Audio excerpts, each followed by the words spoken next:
A 14-year-old girl stood outside a biker hangout she'd never dared to approach, barely loud enough to be heard. Her words changed everything. He hates the sound of engines. This wasn't about revenge. It was about making sure she knew she wasn't invisible anymore. This is the story of how 50 motorcycles became the loudest answer to a silent cry for help. The Tuesday afternoon sun hit the chrome on the motorcycles outside Rosie's diner at just the right angle, turning the parking lot into a field of mirrors. Mira stood at the edge of the sidewalk, her backpack straps cutting into her shoulders, staring at the row of bikes like they were a fence she needed permission to cross. She'd walked past this place 100 times. Everyone in town knew Rosie's belonged to the Ironwood Saints on weekends and most weeknights. The diner itself looked ordinary enough. Red vinyl booths, a jukebox that only played songs from before the internet existed, coffee that tasted like it had been sitting since breakfast. The motorcycles outside told a different story. They were clean, well-maintained, arranged in a careful line that said these men took pride in what they rode. Theo noticed her first. He was leaning against his Harley, talking to Seamus about a carburetor issue that had been plaguing him for weeks. Something about the girl's stillness caught his attention. She wore the kind of clothes designed to disappear: gray hoodie, jeans with frayed hems, sneakers that had seen better days. Her dark hair fell across her face in a way that seemed intentional, a curtain she could hide behind. She took 3 steps toward the diner entrance, then stopped. Her hands fidgeted with the zipper on her hoodie, pulling it up and down in a rhythm that spoke of nerves wound tight. Theo straightened, his conversation with Seamus trailing off mid-sentence. He'd learned to read body language during his years with the club, during the ones before that when his sister used to come home from her husband's house wearing long sleeves in summer. "You good, kid?" Theo called out, keeping his voice level and his distance respectful. Mira's head snapped up. Her eyes were brown, wide, and carried the kind of exhaustion that had nothing to do with lack of sleep. For a long moment, she just looked at him. Theo could see her calculating, weighing options, deciding whether to run or speak. She chose to speak. "He hates the sound of engines." The words came out barely louder than the traffic on the main road 2 blocks over. Theo went very still. Seamus, catching the shift in atmosphere, stopped pretending to check his phone. Inside the diner, Pete glanced through the window, registering the scene with the automatic awareness of someone who'd been handling difficult situations for decades. Mira didn't elaborate. She just stood there, looking smaller than her 5'4" frame should have allowed, waiting to see if those words would mean anything to anyone. "What's your name?" Theo asked. "Mira. You live around here?" She nodded once. "Fennel Street. The Blue House." Her voice carried the flat tone of someone reporting facts, nothing more. Theo knew the house. Everyone knew the house. The paint peeled in strips like old sunburn, and the front yard consisted of dirt patches and a chain-link fence that leaned at an angle suggesting it had given up trying. He knew about Earl too, heard stories at the hardware store, at the gas station, the kind of casual neighborhood gossip that painted a picture of a man who thought volume and intimidation were reasonable substitutes for respect. "Okay," Theo said, and that single word carried more weight than a speech. "You get home safe now." Mira searched his face for something. Understanding, maybe, or confirmation that she'd been heard. Whatever she found seemed to satisfy her, because she adjusted her backpack and walked away without looking back. Her stride was purposeful, the walk of someone who'd learned not to show weakness in public. Theo watched until she turned the corner onto Fennel. Then he pulled out his phone and sent a text to the group chat. "Rosie's. Now, bring Pete and Roman." Soon after, 4 men sat in the back booth, the one with the ripped vinyl seat that Rosie kept meaning to fix.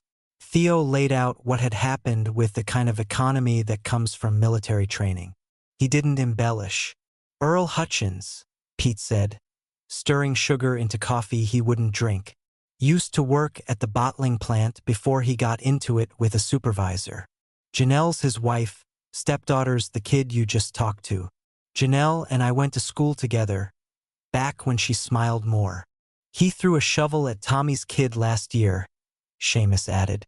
Kid was just riding past on his dirt bike. Hit the fence. Missed the boy by inches. Roman, the quietest of the group, finally spoke. So what are we thinking? Theo leaned back, his leather jacket creaking. We're thinking Earl hates noise. Hates losing control. Hates anything that reminds him he's just another angry man in a town full of people who see right through him. And we're thinking that tomorrow at 5 we go for a ride.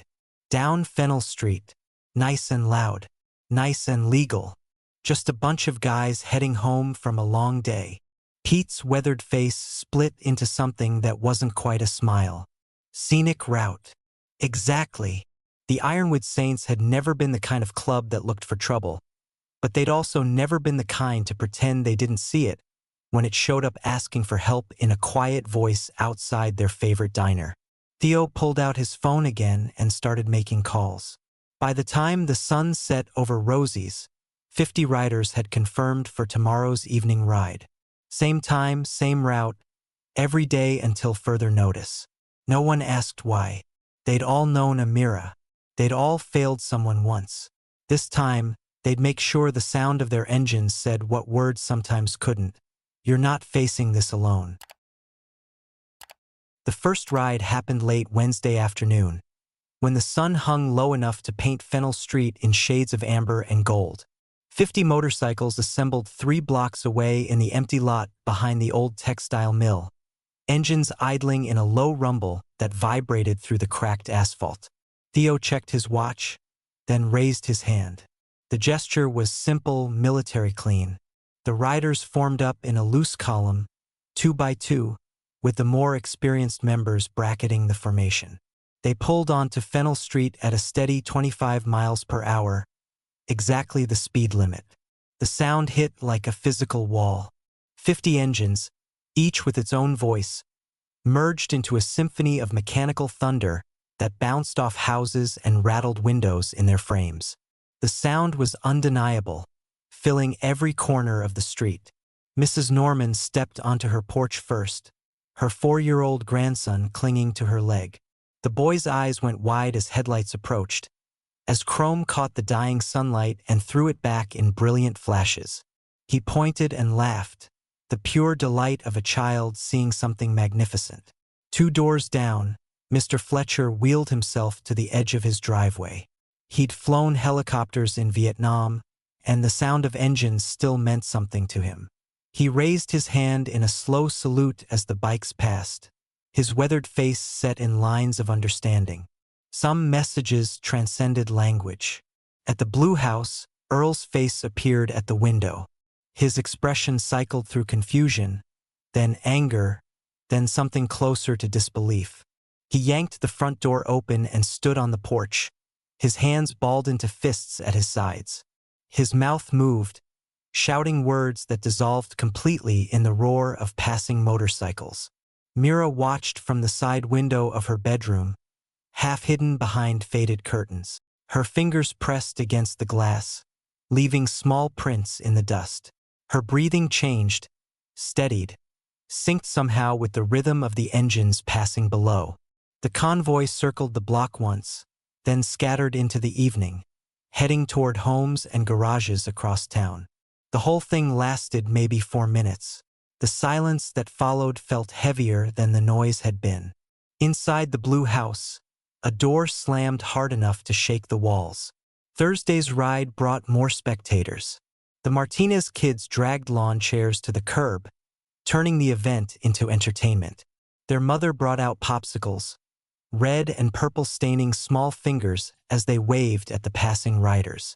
Seamus waved back, the gesture surprisingly gentle for a man whose arms carried scars from a decade of rough living. Earl tried a different approach. He stood at the property line with his phone raised, filming, as though documentation would somehow stop what was happening. His jaw worked, grinding teeth, and the tendons in his neck stood out like cables under stress. When the last bike passed, he stomped back inside and the sound of breaking glass echoed from the kitchen. Janelle appeared on the porch for the first time during Friday's ride. She stood with her arms wrapped around herself, wearing a cardigan despite the heat, looking at the motorcycles like they were a weather pattern she couldn't quite predict. Pete spotted her from his position near the rear of the formation. Pete made sure she saw him there, present, unchanged from the boy who used to share cigarettes with her behind the gym 30 years ago. By Friday evening, the rides had developed their own momentum. Teenagers from the high school started timing their walks to coincide with the convoy. Old Mr. Kowalski, who'd complained about noise violations for 20 years, stood in his yard and actually smiled as the bikes rolled past.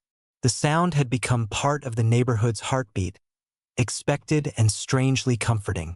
Mira's position shifted incrementally each day. Wednesday, the bedroom window. Thursday, the living room partially visible through the front curtains. Friday, she stood on the porch steps, her arms crossed over her chest in a pose that mirrored her mother's protective stance. When Theo's bike passed, he didn't look at her directly. He kept his eyes forward, professional. But he saw her in his peripheral vision, saw the way she stood a little straighter, took up a little more space. That Friday night, Earl's truck peeled out of the driveway at nearly midnight, tires shrieking against pavement. Neighbors heard the engine racing, heard the angry revving at the stop sign, heard the sound fade toward the highway. Mrs. Norman told her husband it sounded like running. Mr. Fletcher, settling into bed, thought it sounded like retreat. By Saturday morning, the truck hadn't returned. The driveway sat empty except for oil stains and the ghost of noise that had finally driven Earl somewhere else. Somewhere the silence wouldn't remind him of everything he couldn't control. Janelle found the note early that morning, tucked under the sugar bowl on a kitchen counter still sticky with spilled coffee. The handwriting slanted hard to the right, pressed so deep into the paper that the words had torn through in places. I can't live like this. No signature. No explanation beyond those 5 words that somehow mirrored the 5 her daughter had spoken days earlier. She read it 3 times, standing barefoot on linoleum that needed replacing, her hands shaking just enough to make the paper rustle. Then she sat down at the table and cried.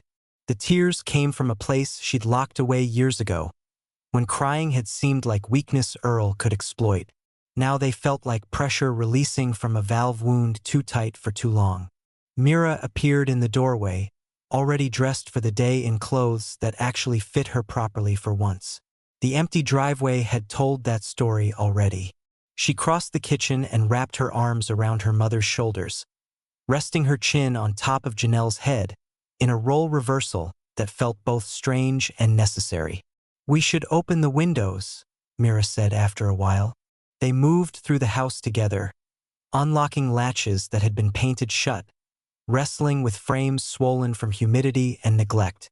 The window in the living room gave them the most trouble, requiring a butter knife and determination before it finally surrendered with a groan of old wood. Air moved through the house, something that hadn't happened in years, carrying the smell of Mrs. Norman's gardenias and the distant sound of kids playing basketball in the park. Theo showed up around noon with enough takeout containers from Rosie's to feed a family for 3 days. He knocked twice, then waited on the porch with the kind of patience that suggested he'd stay there all afternoon if needed. Janelle answered the door still wearing yesterday's shirt, her eyes red-rimmed and puffy. Thought you might be hungry, Theo said, lifting the bags slightly. He just stood there, solid and present, until Janelle stepped aside. They ate at the kitchen table, the food spread out in mismatched containers. Meatloaf and mashed potatoes, green beans that actually tasted like something, pie that Rosie had probably made that morning. Theo talked about neutral things, a bike repair that had gone wrong, the weather forecast, a stray cat that had adopted the diner. He filled the silence without demanding anything in return. Sunday brought Pete to the front door, carrying a toolbox and wearing a faded denim shirt with the sleeves rolled up. He'd noticed the porch railing hanging loose, the gutter sagging on the north side of the house, the mailbox tilted at an angle that spoke of neglect. Figured I'd fix a few things, he said when Janelle opened the door. If that's all right with you. She studied his face, finding traces of the 17-year-old who used to make her laugh during geometry class. "You don't have to do that." "I know." He picked up the toolbox and headed for the porch stairs before she could argue further. Janelle watched him work from the kitchen window while she washed dishes that had piled up over the past week. Pete moved with the economy of someone who'd spent decades doing physical labor, measuring twice and cutting once, taking pride in work that would outlast him. When he finished with the railing, he moved to the gutter, then the mailbox, then a loose board on the porch that creaked every time someone stepped on it. Janelle brought him water and he thanked her. She mentioned the time they'd skipped fourth period to smoke behind the gym and he laughed, the sound genuine and warm. By the time he packed up his tools, the house looked more cared for than it had in 3 years. The neighborhood shifted in subtle ways over the following week. The Martinez kids started asking their mother questions about motorcycles, about what made the engines loud, about whether they could get dirt bikes when they got older. Mr. Fletcher began sitting outside during the evening rides, even though the convoy had stopped its daily route down Fennel Street. The gesture had served its purpose. Mira discovered Rosie's on a Saturday morning when sleep wouldn't come and the house felt too quiet. She walked the 12 blocks with her sketchbook tucked under her arm, pushed through the diner's door, and found a corner booth where she could watch without being watched. Seamus noticed her first, nudged Roman, who glanced over and then went back to his eggs.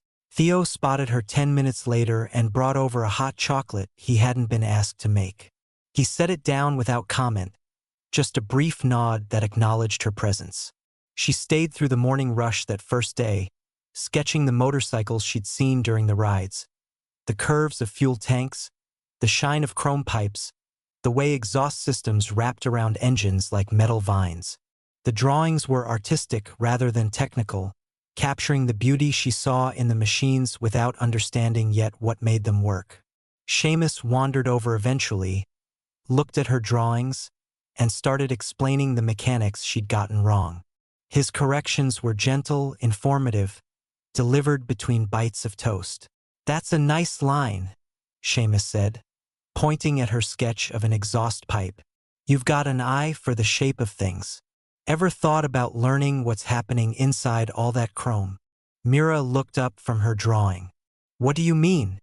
"The mechanics. How it all works together. Most people just see the outside. You're already looking deeper than that." Mira absorbed the information like someone starving for knowledge that felt like power. She redrew the engine, asked more questions, filled pages with annotations written in handwriting that grew steadier with each word. 3 weeks passed before Mira worked up the courage to ask the question that had been building in her chest since the first Saturday at Rosie's. She caught Theo refilling his coffee, the diner quiet in the mid-morning lull between breakfast and lunch rushes. "Could you teach me about engines? Like, really teach me?" The words came out stronger than she expected, clear and direct. She'd practiced them in her bedroom mirror, in the shower, during the walk over. Theo turned, studied her face for a long moment, then nodded once. "Tomorrow morning, 7 a.m., my garage." He showed up at her house the next day in his truck, Janelle watching from the porch as Mira climbed in. The garage sat behind an old craftsman house 3 miles out, its bay doors open to reveal a Honda Rebel 300 propped on a work stand. Tools hung on pegboards in organized chaos, and the smell of motor oil mixed with coffee from a pot that looked older than Mira. Theo handed her a shop manual and a wrench. "You want to understand bikes, you start here. Not the seat, the guts." The first lesson covered the engine teardown. Theo worked through each component with the patience of someone who'd taught this before, his hands guiding hers through the process of removing fairings, loosening bolts, understanding how pieces fit together like a 3-dimensional puzzle. Mira's fingers fumbled with the socket wrench at first, slipping on the grip, applying pressure at wrong angles. Sweat darkened the back of her shirt despite the morning cool. Theo never showed impatience, just adjusted her hand position and told her to try again. By mid-morning, she'd successfully removed the valve cover without stripping a single bolt. The exposed engine internals gleamed under the shop lights, mysterious and beautiful. She felt something unlock in her chest. This was knowledge no one could take away. Good, Theo said. Same time Wednesday. Janelle started driving Mira to the lessons by the second week, sometimes staying to watch, sometimes running errands and returning to find her daughter elbow-deep in an engine, grease under her fingernails and concentration etched across her face. The fear in Janelle's chest competed with something else, something that felt like pride mixed with relief. This was dangerous in a different way than riding. This was her daughter claiming knowledge, building competence, constructing an identity separate from everything Earl had tried to make her. By June, Mira could diagnose most common engine problems by sound alone. Theo taught her to feel when timing was off, to understand fuel mixture ratios, to read compression like a language. The lessons expanded beyond mechanics into a philosophy of problem-solving, of methodical thinking, of understanding that mastery came from patience rather than force. Seamus started joining the sessions, walking her through electrical systems and explaining why certain modifications worked while others just made expensive noise. Roman showed up once with diagnostic equipment, teaching her to read data that most riders never bothered learning. The teaching became communal, passed down from mechanics who'd learned these same lessons decades ago on different bikes in different garages. Mira transformed over the summer months. Her hands developed calluses from gripping tools. Her vocabulary expanded to include terms like compression ratio and valve clearance. She moved through the world differently, carrying herself with the quiet confidence of someone who could take something apart and put it back together better than before. The club threw a gathering at Rosie's in late August, nothing formal or announced, just burgers on the grill and cold drinks and the kind of easy conversation that happens when people have earned each other's trust. Mira sat at a picnic table between Seamus and Mrs. Norman, explaining the difference between wet and dry clutches to the old woman's grandson, who listened with the rapt attention of a 4-year-old meeting his hero. Theo brought out a small cake Rosie had decorated with a frosting motorcycle. 3 months, he said, setting it down in front of Mira. You've earned it.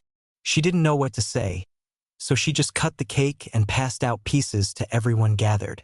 The sweetness stuck in her throat, mixed with emotions she didn't have names for yet. As evening settled and engines rumbled to life for the ride home, Mira stood in the parking lot watching the ritual she'd come to love. The Rebel, fully rebuilt with her own hands over the past month, sat in Theo's truck bed, ready to be delivered to a buyer in the next county. She'd poured herself into that engine, learned its secrets, made it sing. Janelle appeared at her shoulder, slipping an arm around Myra's waist. They watched the bikes pull out in ones and twos, red taillights disappearing into the dusk. The sound faded gradually, leaving behind the ordinary evening noises of a town settling into night. You okay? Janelle asked quietly. Mira thought about the question, about the girl who'd whispered 5 words outside this diner months ago, about the distance between that moment and this one. She thought about Earl's absence, about open windows and Saturday mornings learning things that made her feel capable. She thought about the weight of the wrench in her toolbox and the knowledge that lived in her hands now. Yeah, she said, and meant it completely. I'm okay. The Ironwood Saints never asked for thanks. They'd given something more valuable than gratitude. They'd given her the sound of 30 engines saying she mattered, saying she was seen, saying she'd never have to face the darkness alone. They'd taught her that power sometimes sounds like a perfectly tuned engine, like bolts tightening in sequence, like understanding how things worked from the inside out. Mira had whispered once about a man who hated noise. Now she understood that some sounds couldn't be silenced, shouldn't be silenced. The roar of an engine could mean protection, could mean presence. It could mean the simple revolutionary truth that you existed, loudly and unapologetically, in a world that sometimes tried to make you small. In 2 years, when she turned 16, Theo had already promised to teach her to ride.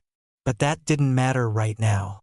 Tonight, she'd go home to a house with open windows and a mother who smiled more, carrying the knowledge that she could build something powerful with her own two hands. The journey had started with a whisper. It continued with the sound of wrenches turning and engines coming to life under her fingertips.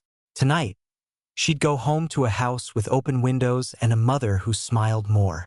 The journey had started with a whisper, continued with the sound of freedom on two wheels. Mira never called it revenge. She called it freedom. And those 50 riders, they never wanted gratitude. They just wanted her to know that silence isn't the only option when the world tries to make you small. What would you do if someone in your life needed to hear that they mattered? Drop your thoughts below. And if this story moved you, subscribe to Embrace the Journey for more stories about courage that doesn't always look like what you'd expect.